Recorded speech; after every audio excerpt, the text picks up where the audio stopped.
My lecture today is focused on the theme Art and History, a contextual analysis in ancient and early medieval India.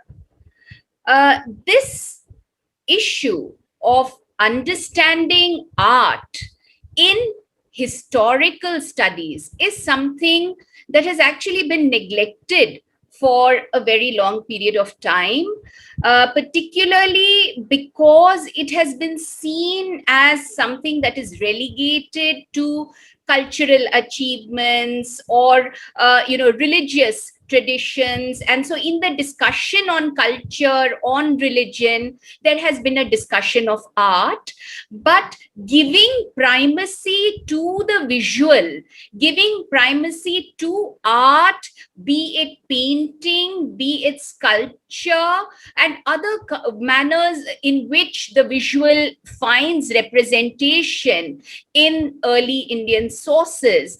That is something that has tended to take a back seat. And that is what many of us who work in the field of history are trying to redress by bringing in the issue of art and how through art we can try and understand historical processes. So without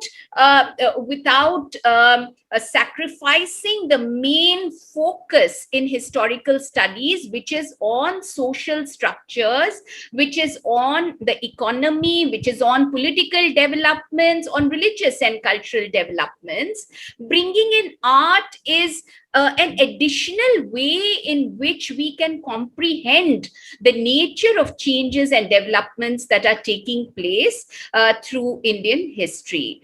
And one of the very, very interesting developments that we saw as the discipline of history in the modern sense emerges in its institutional settings, whether it is in terms of archaeological studies and excavations and the manner in which the past was being rendered before us through the material remains and artifacts, whether it is through textual studies and in the way in which particular texts were being dated, were being contextualized, and were seen as throwing light upon certain specific aspects of our past, or whether it has been the study of epigraphy, inscriptions, or numismatics, coins, and the manner in which they could be contextualized in particular historical periods.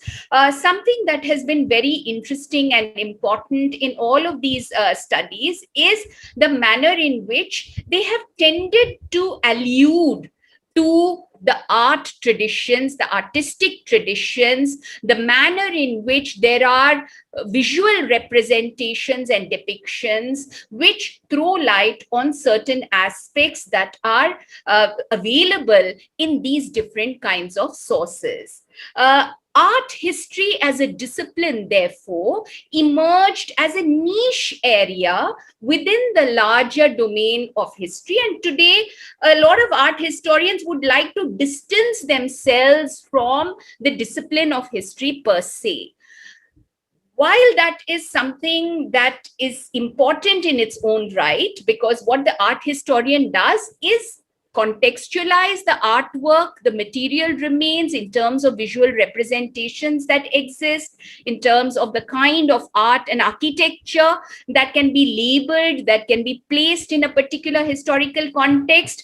Therefore, while this discipline of art history is very, very important, as historians, we need to move beyond the brief of the art historians. We need to go beyond the material traditions, the material remains which can be studied. We need to contextualize that in a firm manner. We need to corroborate what we have in these art depictions from our pre-modern past and also from the modern past. I think that one of the great fallacies is in understanding the study of visual cultures only in terms of the pre-modern past. The modern past also gives us a very rich corpus of visual representations that we can go to, which would help us in reconstructing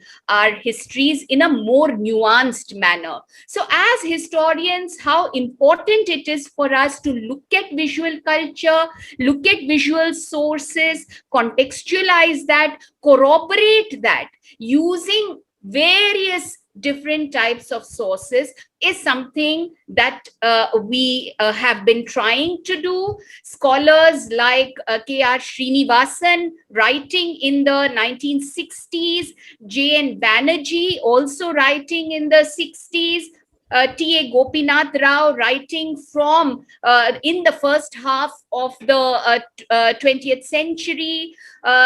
More recently, scholars like Champakalakshmi. In my own work, we have been trying to focus on visual culture as something that could offer important insights into the way in which we understand our past. For understanding visual cultures, however, we also need to focus more carefully and more specifically on a particular genre of literary texts, which are the texts dealing with art and architecture. One of the foremost texts that we have that throws light on the manner in which art and architecture is supposed to be presented publicly to the public domain. It is supposed to be visualized in a certain way. That is something that we get from the Brihad Samhita that was composed by Varahamihira, dated approximately to the late 5th, early 6th centuries. There is clearly, a very early literary tradition that is telling us of some creative thinking that is being systematized as far as visual culture is concerned. The Vishnu Dharmottar Puran is again one of those very early texts, and these are all texts that belong primarily from the early medieval period, although we can get gleanings of art and architecture and the traditions related to art and architecture from an earlier period. But I'm talking of a very systematic thinking and a kind of codification of the art and architectural traditions that we find that belongs to the early medieval period. And Varahamihira's is amongst the earliest that we have. The Vishnu Dharmottar Puran is another very, very important text, which also needs to be studied in this regard. The Shilpa Shastras as a genre then begins to get developed, and Manasara is one of those important texts which we can refer to while talking about a very clear Shastraic tradition that is developing around the manner in which Shilpa, the manner in which art is supposed to be represented.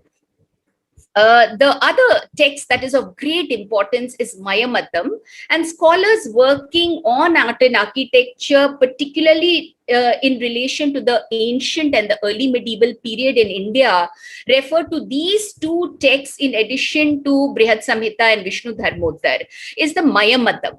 Mayamatam is a text that is dated broadly between the 9th and the 12th centuries by N.R. Bhatt, the great Sanskrit scholar. And this is something that has been taken up in more recent studies also, such as that which has been done by Bruno Dagens.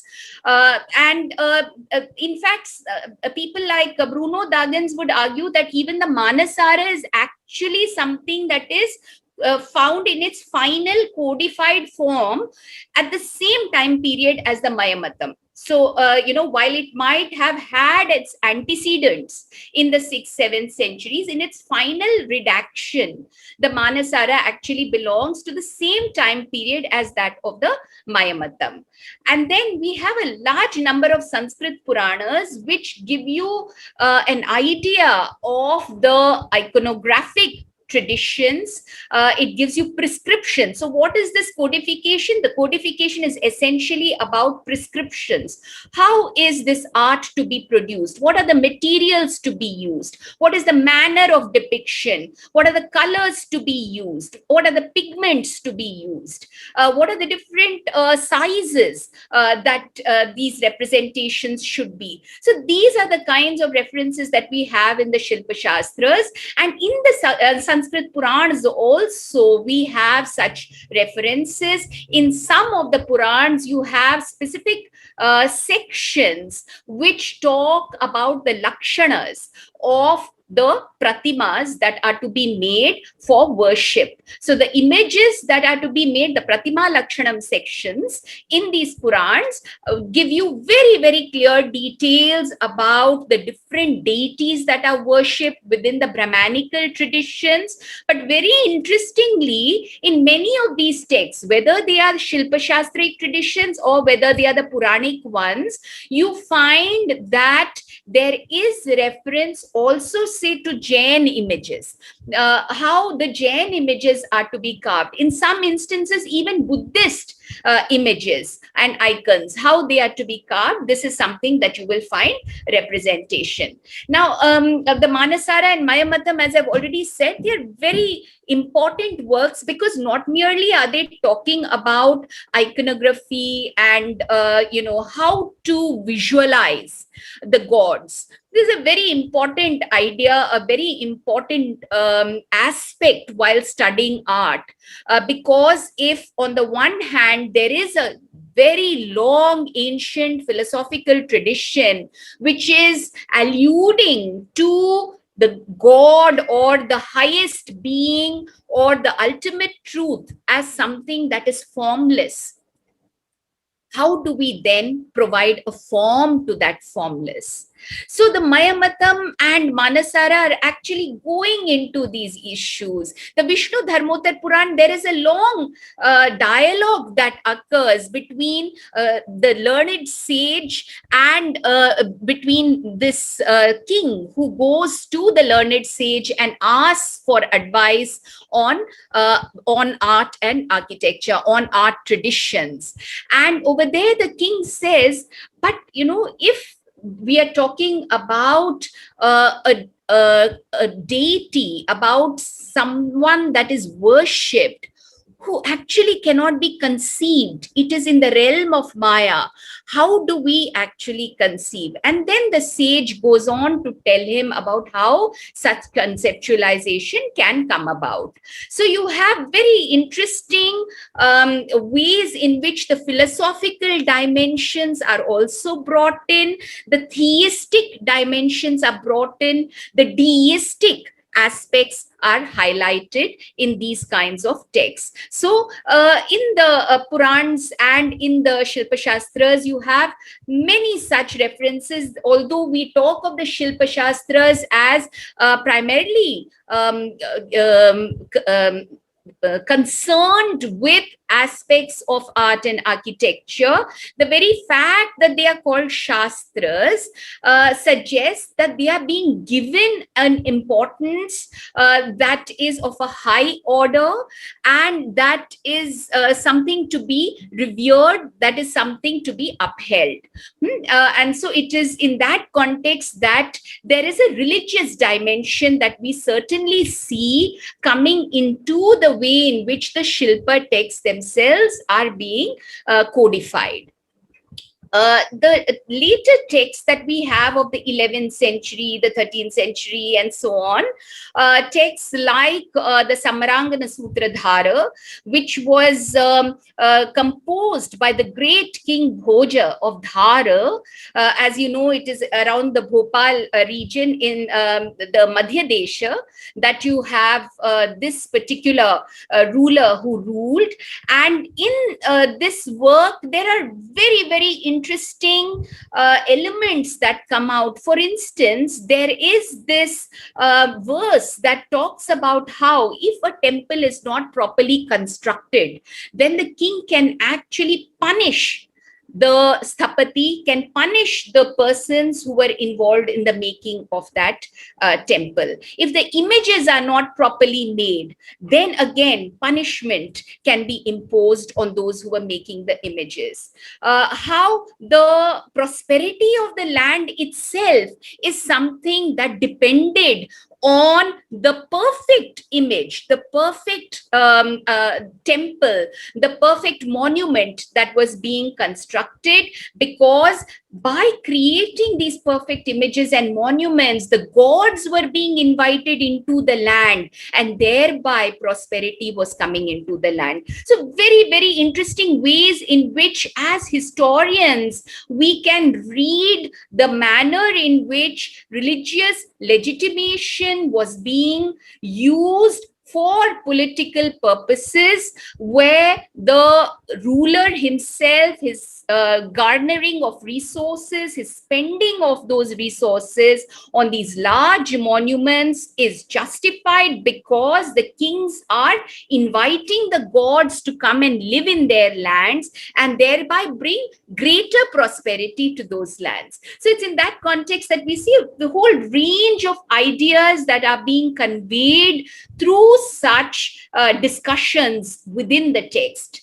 The Aparajita Pricha is a medieval text of Bhuvanadeva Acharya. Again, very, very important text, because this is one of the texts which actually talks about different types of temples. It talks about the different types of shikharas that would be, so different architectural elements, more and more refined ideas about art and architecture that are coming about.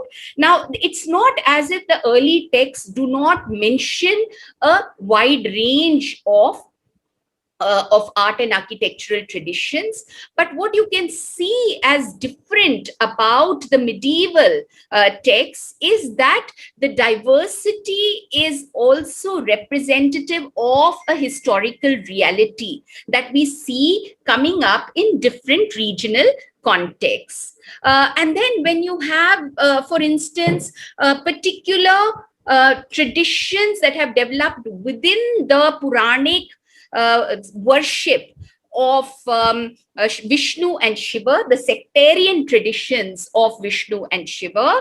You have the Shaiva Agamas, the Vaishnava Pancharatra texts, which are incidentally very early texts, mostly ritualistic and philosophical, but as they develop over the early medieval period, you find that there is a range of information and discussion about art and architecture as well in these texts. The Shaiva Agamas are mostly composed from the early medieval period down into the medieval period. Traditionally, we talk of 28 Shaiva Agamas, and in these Shaiva Agamas, you find very copious references to the pratimas and the lakshanas that have to be given to the pratimas, and very specific details about not just the main image that is to be portrayed, but also the minor images that have to be shown in relation to the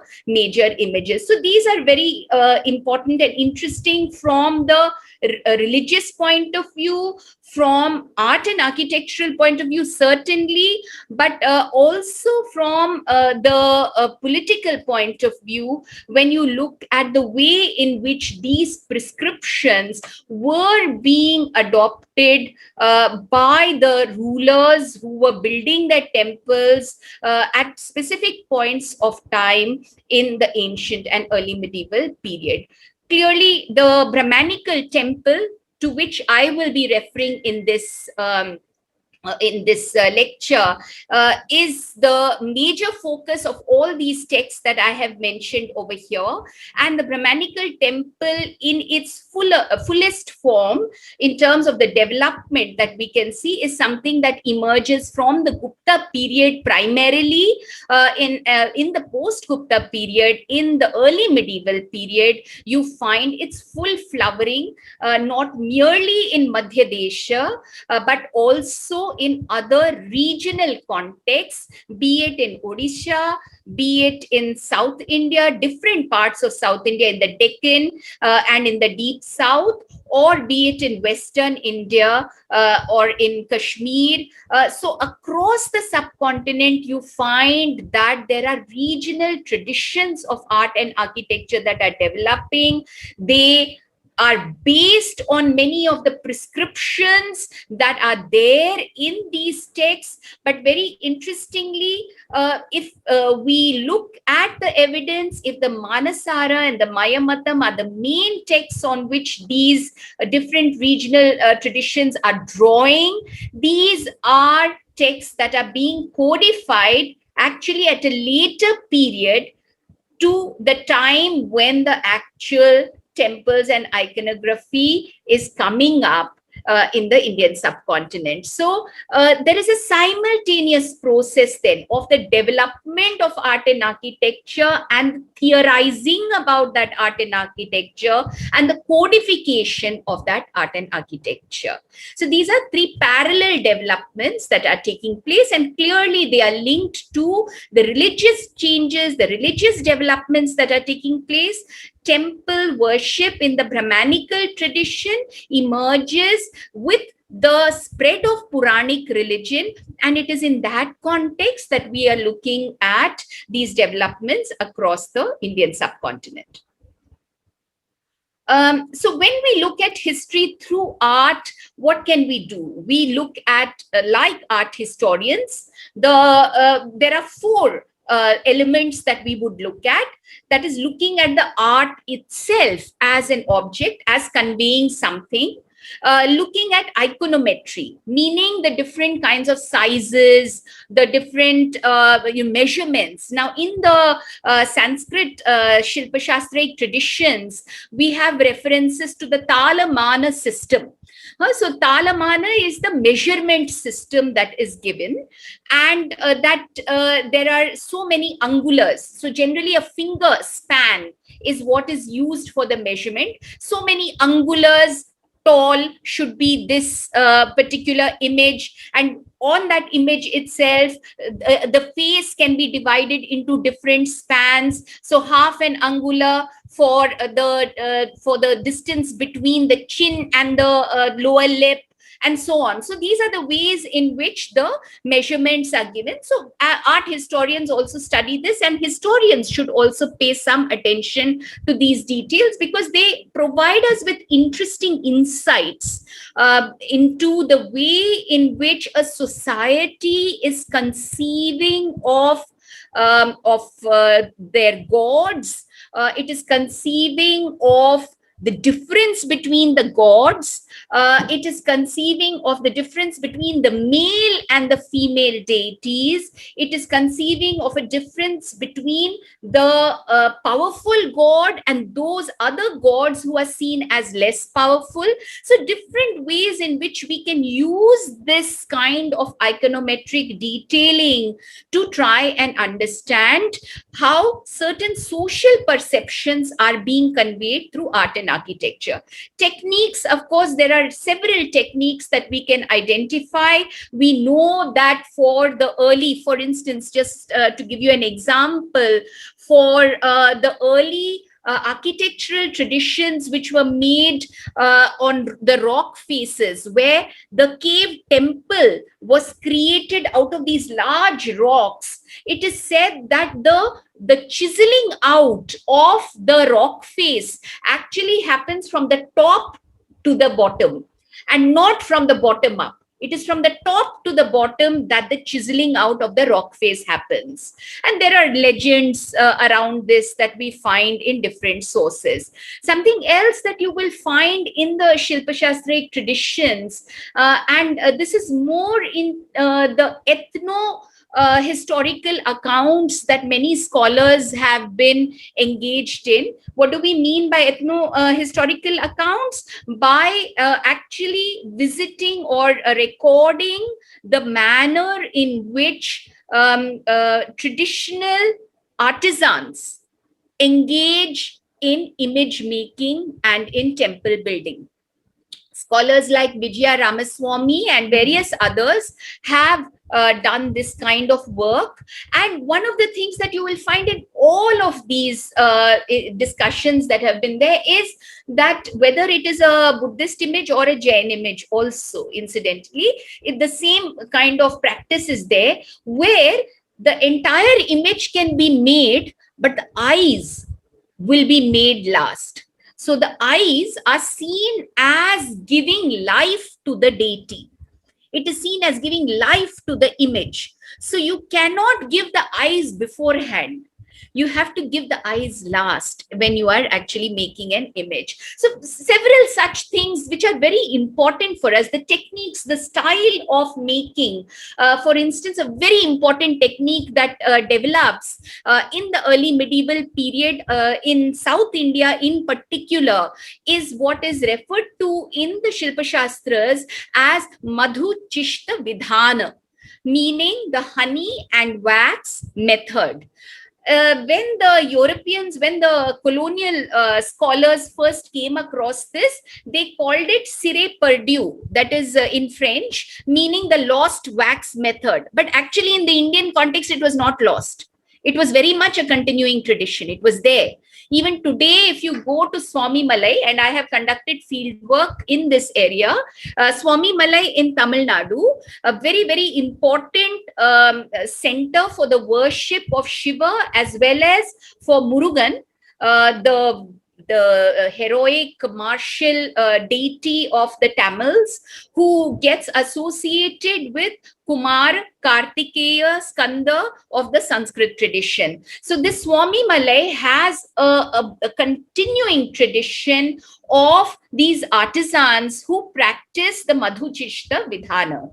And in this, there are certain ways in which the mold has to be made, certain kind of clay that needs to be used, certain temperature that has to be employed for actually pouring the molten bronze into these wax molds, and then to finally break open that wax mold and to have the bronze images. Now, for all of you who have seen the bronze images, they are works of perfection. And that perfection is precisely because of these techniques that are there as far as the Madhuchishta Vidhanam is concerned, where no two bronze images will come from the same wax mold. You have new wax molds that are made for every bronze casting. So that is the kind of importance that is given to techniques. Clearly, patronage was a very important element, and I'll just come to that. But style is something, again, that is very, very important when we are talking about art and architecture. And we can also therefore understand how regional identities are being forged through the evocation of a particular kind of style. So you can clearly make out what is a Dravida style temple and how it is different from the Nagara style of temple. Within the Nagara style of temple itself, we can make out that there are different variations that we have.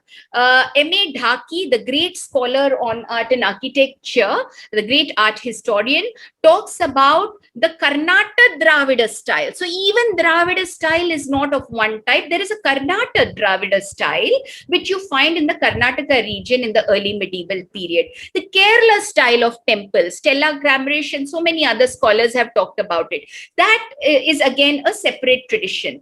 In a recent work, Nachiket Chanchani has made this very interesting point about how if we were in the early medieval period to map out the different styles that we see across the Indian subcontinent, you will find that while there are significant differences, there are also several commonalities that can be identified. So we can actually talk about an early medieval Indian artistic tradition rather than merely talk in terms of regional artistic traditions within the Indian subcontinent. So it's a very important and interesting point that he raises over there. Now, what we need to do when we look at art is certainly go through all of these aspects like any art historian would do, but we would also need to, as historians, place those objects in a particular time and space related to the people who are making those art objects. So right in the Rigvedic from the Rigvedic times itself, we have references to artists and artisans. In fact, a very important point raised by one of the greatest scholars on art, Ananda Kumaraswamy, is that in India, unlike in the West, where they say that there is a difference between art and craft, in India, we cannot really find that kind of a difference because of this understanding that there is a daivikam, there is a divine quality that is attached to any work of art. And whether it is a work of art that is meant for everyday purposes, or it is one which is meant for the temple, whether it is meant for worship, or whether it is a utilitarian object, there is this understanding that it has a certain importance or sacrality even, because generally, even a utilitarian object, even tools that are used, they are worshipped across the Indian subcontinent. So we need to look then at who are these people who are making these art objects. What is their relationship with the art object? That is, how do they conceive of the art object? We need to look at the patronage patterns. After all, art does not come up in a vacuum. It requires resources in terms of the materials that have to be made available. Also, because it means that there is a specialized class of people who are engaged in art, we need to have the resources to remunerate them. So in that sense, patronage becomes extremely important. And this is where then we can see that there are differences where there is a great patronage. You will find a proliferation of art. You will also find a very high development of art traditions. And something else that historians would require to engage with and examine very seriously is the nature of continuities and transformations that we can identify when we are looking at an art object. In this slide, you can see the cover of a book that is edited by me called Art and History. And in the introduction to this book, several of these issues and aspects that I have raised just now have been expanded and expounded. And different scholars who have contributed to this kind of a very nuanced understanding of art that can be that can throw light on the way in which history is to be understood may be seen over here.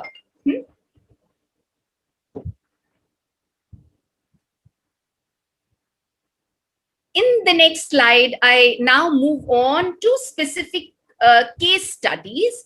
And here I'm going to talk about the Puranic deities in the early medieval Tamil context. How are the Puranic deities to be represented? Now, using that same preliminary discussion on the importance of art, on the manner in which artistic representation needs to be done, and then how it needs to be interpreted, we can look at early Buddhist art, because that is where we have the earliest, very widespread material remains that are available to us that allow us to examine the artistic traditions as they were developing, and also related to Buddhism and its flourishing, particularly at the turn of the first millennium in the centuries between the Mauryas, the coming of the Mauryas to power, and particularly from the Ashokan times down to the second, third centuries AD, we see Buddhism flourishing in different parts of the subcontinent.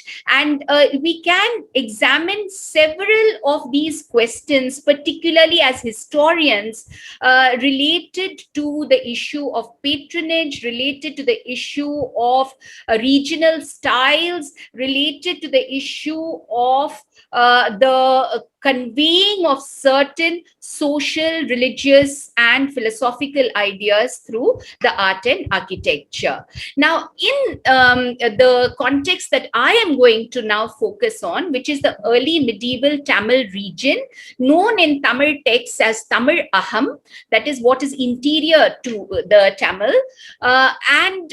Here we find that in the early medieval period, broadly from the 6th century to the 13th centuries, we have three major dynasties. We have the Pallavas and Pandyas between the 6th and the 9th century, the Pandyas who continue sporadically even thereafter, who again emerge as very important in the 11th century.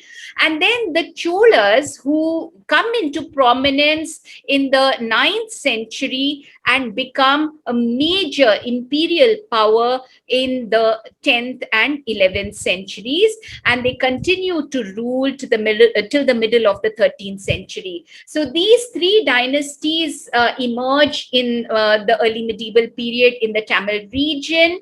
And it is in the context of the emergence of these three dynasties and the establishment of a strong state system under these three dynasties that we can understand or locate the art and architectural traditions as they emerge in Tamil Nadu.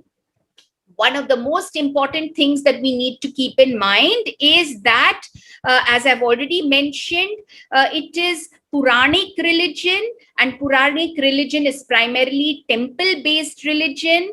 There are temples that are being built to the deities, particularly to Shiva and Vishnu. So two major sectarian traditions. The Vaishnava tradition is seen as being prior to the Shaiva tradition. In other words, the earliest Puranas can be attributed to the Vishnu worshippers, and it is only slightly later that you have Puranas that are being composed, or rather towards the second half of the first millennium, that we have Puranas that are composed in honor of Shiva. Nevertheless, there are several things that are very typical of the Puranic religion. As I've said, temple is something that is very important, but the other and second most very important element is the concept of bhakti, as it finds expression in the Puranas. So whether it is the Vishnu Purana, whether it's the Matsya Purana, whether it is the Shiva Purana, whether it is the Linga Purana or the Agni Purana, across these Puranic traditions, Puranic texts, what you will find is that the concept of bhakti is given a great deal of importance. The third element that we find in all of the Puranas is the exposition of the greatness of Vishnu and Shiva. And then at a later point of time, you have the goddess also who is given a lot of importance, and you have the Shakta tradition that also emerges. So the mythology of these deities then is developed, is presented in a very interesting manner in the Puranas. A lot of the legends, the myths, are there in the Vedic tradition itself. Not a lot, but certainly some important elements as far as the Vaishnava and the Shaiva myths are concerned. They are available to us in the Vedic tradition, but you have several new elements that are being brought in, several new ideas that are being conveyed about these sectarian deities, Vishnu and Shiva. I don't need to go into the details of this, but several great scholars, starting from R.G. Bhandarkar, going down to scholars like Sukumari Bhattacharya, Jan Gonda, and so on, have talked about Puranic religion and the development of the religious traditions of Vishnu and Shiva, where they have talked about how in the Vedic literature you do not have Vishnu and Shiva as we find them in the Puranic tradition. A full expression of the deities, Vishnu and Shiva, their identity and their mythology is something that emerges in the Puranic tradition. And so the Purans are very, very important for us when we are trying to understand the temple-based religion that emerges where temples are being built for Shiva and Vishnu. And in the early medieval Tamil region, numerous such temples are being built from the 6th century onwards. As I've already mentioned, the earliest temples that we have in the Tamil region are rock-cut cave temples, and only gradually do you have the stone blocks that are used for building temples that comes about. And then you have these great monuments like the Brihadishwara Temple, the Rajarajeshwaram as it is known to us in inscriptions. The term Brihadishwara is used at a later point of time. So Rajarajeshwaram Temple in Tanjavur, built by Rajaraja Chola, and then the Rajarajeshwaram Temple built in Gangaikonda Cholapuram, which was built by Rajaraja's son Rajendra I. So you have really a very, very interesting development that we can map out when we look at the emergence of a state structure. And with the emergence of a state structure, the mobilization of resources through the expansion of agriculture, and because of that mobilization of resources, the availability of resources to expend on monumental temple building and on the commissioning of these great art and architectural works. Something that we should also see when we look at the art and artistic traditions as art and architectural traditions that develop in the Tamil region is that we have elements of syncretism, that is the mingling of traditions, of religious traditions. We also have evidence of conflict and contestation as far as religious traditions are concerned.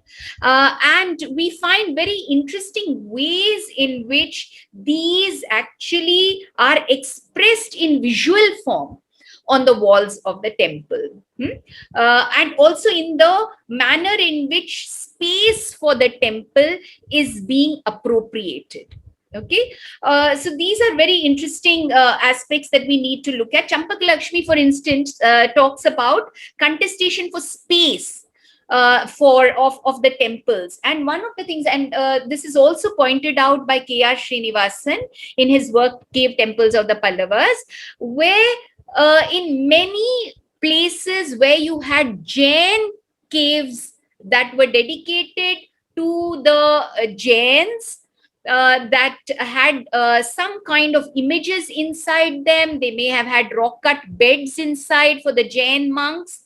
In the same places, close to them, you would have a Vishnu temple that came up in the Pallava period. So you have that kind of conflict, contestation, trying to take away the space or to assert the identity over a space. These are things that do also find, we find evidence for it during this point of time. Something else that is very interesting when we look at the way in which a visual representation can help us in understanding the way in which the architecture itself is changing and getting transformed, is that once we have the idea of a temple with an image inside it, with carvings that can be made on the walls of the temple, particularly on the outside walls of the temple. In some temples, so you have two types of temples. You have the Nirandhara and the Sandhara, where in the temples which have between the Garbhagriha, that is the main sanctum of the temple, and what is considered the body of the temple, the Vimana, there is actually a space, a passage, and you can move around the Garbhagriha in that enclosed space.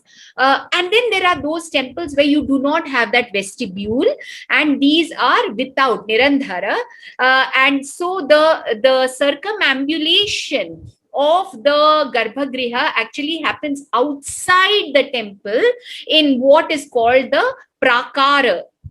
And then you have the creation of the gateways, the gopurams. So you have the space of the temple itself that is being widened. And in the course of the widening of that space, you have new places and spaces that are being created for presenting these visual depictions of the gods and goddesses. You have new ideas regarding the gods and goddesses in terms of pantheons that are being developed. That is, they are heading this large pantheon comprising of themselves and their different forms, their wives, their consorts, their children. So in the case of Shiva, you have Ganesha and you have Skanda Kartikeya. You have number of subsidiary deities also that come up around them. So a very important development in early medieval Tamil Nadu is this idea of the Parivara Devatas, the idea of the family deities, and small shrines dedicated to these family deities that come up around the main temple. And there are supposed to be Ashta Parivara Devata, 8 Parivara Devatas. They include Brahma.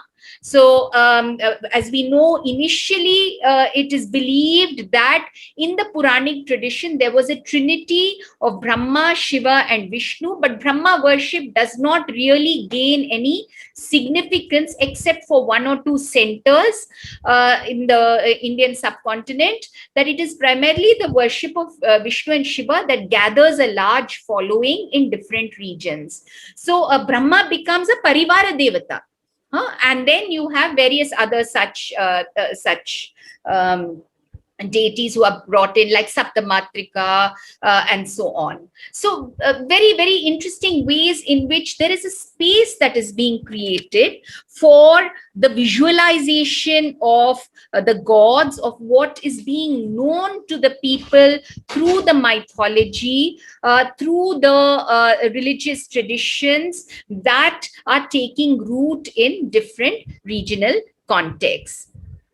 In Tamil Nadu, as I've said, you have different kinds of deities, therefore, that find a place in the Tamil region. And I'm going to just show you a couple of images related to some of these deities, where we can discuss some of the ways in which, as historians, we make sense of the representations. We try to understand what is actually being conveyed through these images.